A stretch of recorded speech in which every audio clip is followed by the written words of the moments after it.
Welcome to CSEB aspirants. ഇന്ന് നമ്മൾ discuss ചെയ്യുന്നത് ടൈപ്സ് ഓഫ് ബാങ്കിങ് ആണ് കേട്ടോ. ടൈപ്സ് ഓഫ് ബാങ്കിങ്ങിൻ്റെ കുറച്ച് കൺസെപ്റ്റ്സ് ആണ് പറയണത്. അപ്പോൾ ക്ലാസ്സിലേക്ക് പോവാം. ഈ ചാനൽ ആദ്യമായിട്ട് കാണുന്ന കൂട്ടുകാർ ആരെങ്കിലും ഉണ്ടെങ്കിൽ ഒന്ന് സബ്സ്ക്രൈബ് ചെയ്ത് സപ്പോർട്ട് ചെയ്യണേ. ഇഷ്ടപ്പെട്ട വീഡിയോ ലൈക്ക് ചെയ്യുക, കമൻറ്റ്സ് എന്തെങ്കിലും ഉണ്ടെങ്കിൽ അറിയിക്കുക, പിന്നെ ഉപകാരപ്പെട്ട ഫ്രണ്ട്സിനും കൂടി ഒന്ന് ഷെയർ ചെയ്യണേ. ഓക്കെ, സിസ്റ്റംസ് ഓഫ് ബാങ്കിങ് ആണ് പറയണത്. USA നിന്നും നമ്മുടെ ഏതെല്ലാം ടൈപ്പ് ബാങ്കിങ്ങിൻ്റെ സിസ്റ്റംസാണ് USA കണക്ട് ചെയ്ത് പഠിക്കേണ്ടത്. ഒരുമിച്ച് പഠിക്കുമ്പോൾ നമുക്ക് എളുപ്പമാണ്. Unit banking, group banking, chain banking, correspondent banking, ഇതെല്ലാം USA നിന്നുള്ളതാണ്. Unit, group, chain, correspondent. അപ്പോൾ അതങ്ങനെ തന്നെ പഠിക്കാം കേട്ടോ. യൂണിറ്റ്, ഗ്രൂപ്പ്, ചെയിന്, കറസ്പോണ്ടൻറ്റ് എവിടെയാണ് ഉത്ഭവം? USA നിന്നാണ്. ബ്രാഞ്ച് ബാങ്കിങ് ഉള്ളത് UK ഇന്ത്യയിലുമാണ്. അതായത് ഇതെല്ലാം വർക്ക് ചെയ്യുന്നത് USA മറ്റത് ബ്രാഞ്ച് ബാങ്കിങ് UK ഇന്ത്യയിലുമാണ് കാണപ്പെടുന്നത്. പിന്നെ മിക്സഡ് ബാങ്കിങ്ങും ഇൻവെസ്റ്റ്മെൻറ്റ് ബാങ്കിങ്ങും എവിടെ നിന്നാണ്? ജർമ്മനിയിലാണ്. മിക്സഡ് ബാങ്കിങ്ങും ഇൻവെസ്റ്റ്മെൻറ്റ് ബാങ്കിങ്ങും കണക്ട് ചെയ്യേണ്ടത് ജർമ്മനി ആയിട്ടാണ്. ഡെപ്പോസിറ്റ് ബാങ്കിങ് ഇംഗ്ലണ്ടുമായിട്ട് കണക്ട് ചെയ്യുക.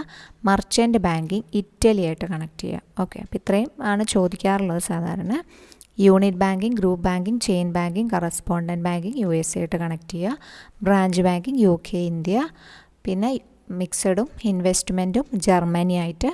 ഡെപ്പോസിറ്റ് ബാങ്കിങ്ങായി അറിയപ്പെടുന്നത് ഇംഗ്ലണ്ടിലാണ് ഡെപ്പോസിറ്റ് ബാങ്കിങ്.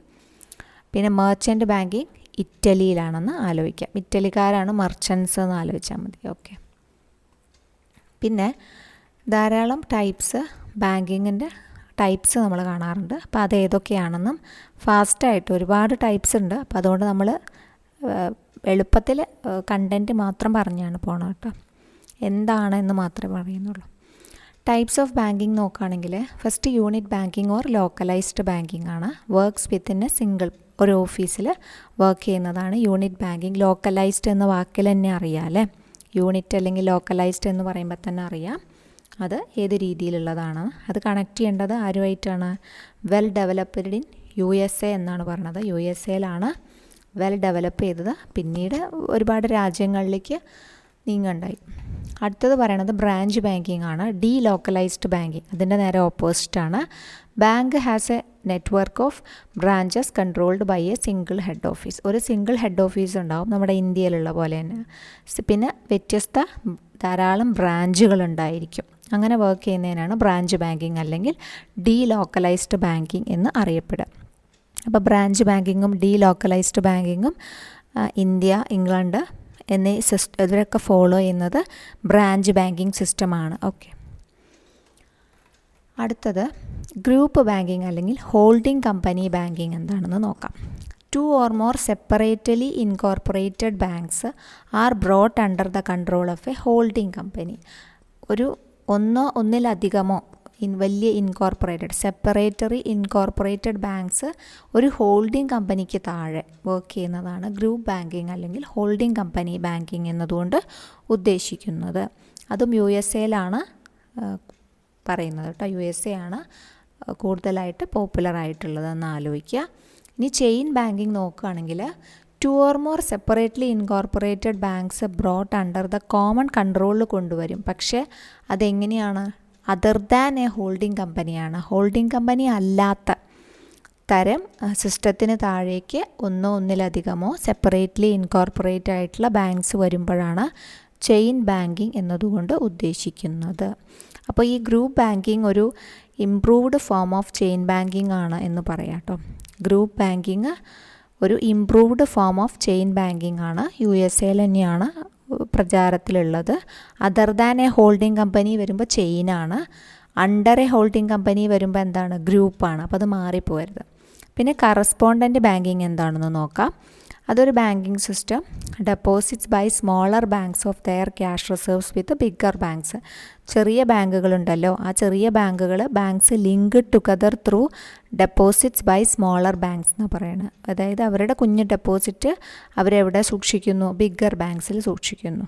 കൂടുതലും ചെക്ക് കളക്ഷനും ഡ്രാഫ്റ്റിനും ഒക്കെ വേണ്ടിയിട്ടായിരിക്കും. കാരണം അവർക്ക് എല്ലായിടത്തും ഉണ്ടാവില്ല. അപ്പോൾ ബിഗ്ഗർ ബാങ്ക്സിൽ സൂക്ഷിക്കുമ്പം അവർക്കത് വർക്ക് ചെയ്യാൻ പറ്റും. അപ്പോൾ അതിന് വേണ്ടിയിട്ട് കറസ്പോണ്ടൻറ്റ് ബാങ്കിങ് എന്ന് പറയാം.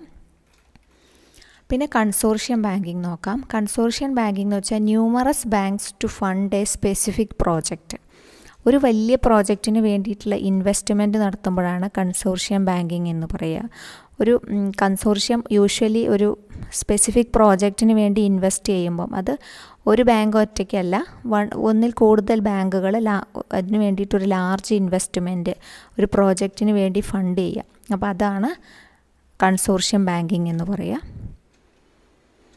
പിന്നെ കൺസോർഷ്യം രൂപീകരിച്ചിട്ട് ഈ ഒന്നിലേറെ ബാങ്കുകൾ ഒരു വ്യക്തിക്ക് കൊടുക്കാം. അതായത് ഇപ്പോൾ 100 കോടി അല്ലെങ്കിൽ 500 കോടി 1000 കോടി എന്നൊക്കെ പറയുമ്പോൾ വ്യത്യസ്ത ബാങ്കുകൾ ചേർന്ന് ഒരാൾക്ക് കൊടുക്കാം, ഒരു വ്യക്തിക്ക് കടം. അതായത് ഒരു ബാങ്കിന് തന്നെ എളുപ്പമാവില്ല. അപ്പോൾ അവർ ഒരു കൺസോർഷ്യം കൂടി എല്ലാവരും കൂടി ജോയിൻ്റായിട്ട് ഒരു വലിയ പ്രോജക്റ്റിന് വേണ്ടി ഇൻവെസ്റ്റ് ചെയ്യുന്നു. അപ്പോൾ അതാണ് ഉദ്ദേശിക്കുന്നത്. ഡെപ്പോസിറ്റ് ബാങ്കിങ് എന്ന് വെച്ചാൽ accepts deposit from the public and lends money generally to trade and കൊമേഴ്സിന് വേണ്ടിയിട്ട് കൊടുക്കുന്നതാണ് ഡെപ്പോസിറ്റ് ബാങ്കിങ് എന്ന് പറഞ്ഞു കഴിഞ്ഞാൽ. ഇംഗ്ലണ്ടിലാണ്, അതാണ് പ്യുവർ ബാങ്കിങ് എന്ന് പറയുന്നത്. പ്യുവർ ബാങ്കിങ് എന്ന് പറയുന്നത് ഡെപ്പോസിറ്റ് ബാങ്കിങ്ങിനെയാണ്. ഒറിജിനേറ്റ് ചെയ്തത് ഇംഗ്ലണ്ടിലാണ്. Accept deposits and lend money for short പീരിയഡിന് വേണ്ടിയിട്ട്, ഇൻഡസ്ട്രിക്കും ട്രേഡിനും വേണ്ടിയിട്ട് ആക്സെപ്റ്റ് ഡെപ്പോസിറ്റ് ചെയ്യുന്നു. ലെൻഡ് മണി സാധാരണ കൊമേഴ്ഷ്യൽ ബാങ്ക് ചെയ്യുന്ന അതേ പരിപാടി, അതാണ് ഡെപ്പോസിറ്റ് ബാങ്കിങ് എന്ന് പറഞ്ഞു കഴിഞ്ഞാൽ. പിന്നെ ഇൻവെസ്റ്റ്മെൻറ്റ് ബാങ്കിങ് എന്ന് വെച്ചാൽ ലോങ് പീരിയഡിലേക്ക് കൊടുക്കുന്നു, വായ്പകൾ കൊടുക്കുന്നതാണ് ഇൻവെസ്റ്റ്മെൻറ്റ് ബാങ്കിങ് എന്ന് പറഞ്ഞു കഴിഞ്ഞാൽ. അത് ഇൻഡസ്ട്രിയൽ ബാങ്ക്, ഡെവലപ്മെൻറ്റ് ബാങ്കിങ്, അങ്ങനെ പല രീതിയിൽ പേരിൽ അറിയപ്പെടുന്നുണ്ട്. ഇൻഡസ്ട്രിയൽ ബാങ്കിങ് എന്നറിയപ്പെടുന്നുണ്ട്, ഡെവലപ്മെൻറ്റ് ബാങ്കിങ് എന്നറിയപ്പെടുന്നുണ്ട്. ജർമ്മനിയാണ് ഈ ആശയമായി കണക്ട് ചെയ്തിരിക്കേണ്ടത്. അടുത്തത് മിക്സഡ് ബാങ്കിങ് ആണ്. Mixed banking combination of 2 banking models, 2 banking models കോമ്പിനേഷനായിട്ട് അവതരിപ്പിക്കുക. കൊമേഴ്ഷ്യൽ ബാങ്കിങ്ങും ഇൻഡസ്ട്രിയൽ ബാങ്കിങ്ങും കൂടി ഒരുമിച്ച് ചെയ്യുക. അങ്ങനത്തെ ബാങ്കുകളെയാണ് മിക്സഡ് ബാങ്കിങ് എന്ന് പറയുക. അതും ജർമ്മനിയാണ് കേട്ടോ. മിക്സഡ് ബാങ്കിങ്ങും ജർമ്മനിയെ കണക്ട് ചെയ്ത് പഠിക്കണം. പിന്നെ relationship banking to meet the needs of loyal ആയിട്ടുള്ള കസ്റ്റമേഴ്സിൻ്റെ എല്ലാ തരത്തിലുള്ള നീഡ്സ് സാറ്റിസ്ഫൈ ചെയ്തുകൊണ്ട് പ്രവർത്തിക്കുക. അപ്പോൾ അവരുമായിട്ടൊരു പേഴ്സണൽ ഒരു വിശ്വാസം ഉണ്ട് ലോയലായിട്ടുള്ള കസ്റ്റമേഴ്സിന്.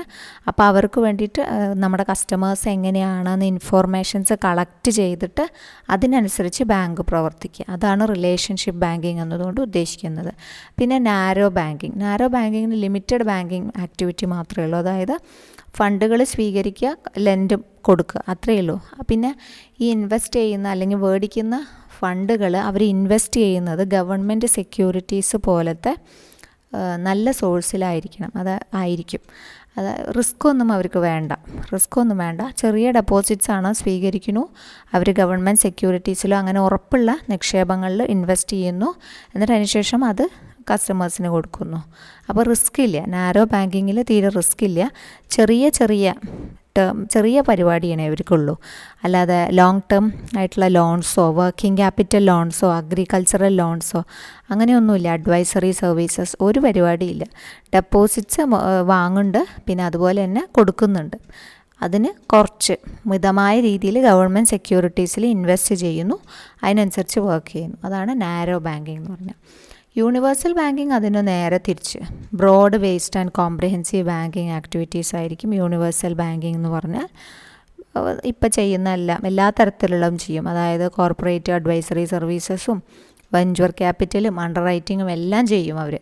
ഒരു ബാങ്ക് തന്നെ എല്ലാ മേഖലയിലും കഴിവ് തെളിയിക്കും. പിന്നെ ഗ്രീൻ ബാങ്കിങ് എന്ന് പറഞ്ഞാൽ ഡിപ്ലോയ്മെൻറ്റ് ഓഫ് ക്ലീൻ എനർജി, അതായത് നമ്മുടെ പരിസ്ഥിതിയെ കൂടി ഒരു കൺസിഡർ ചെയ്തിട്ടുള്ള ഒരു ബാങ്കിങ് കൺസെപ്റ്റാണ്. ക്ലീൻ എനർജി ടെക്നോളജീസ് യൂസ് ചെയ്യുക. അപ്പോൾ അതുമൂലം ഉണ്ടാകുന്ന ആഘാതങ്ങൾ, പ്രകൃതിയുടെ ആഘാതങ്ങൾ കുറയ്ക്കാൻ വേണ്ടിയിട്ടുള്ള ബാങ്കിങ് ടെക്നോളജീസ് അഡോപ്റ്റ് ചെയ്യുക. അതാണ് ഗ്രീൻ ബാങ്കിങ് എന്നതുകൊണ്ട് ഉദ്ദേശിക്കുന്നത്.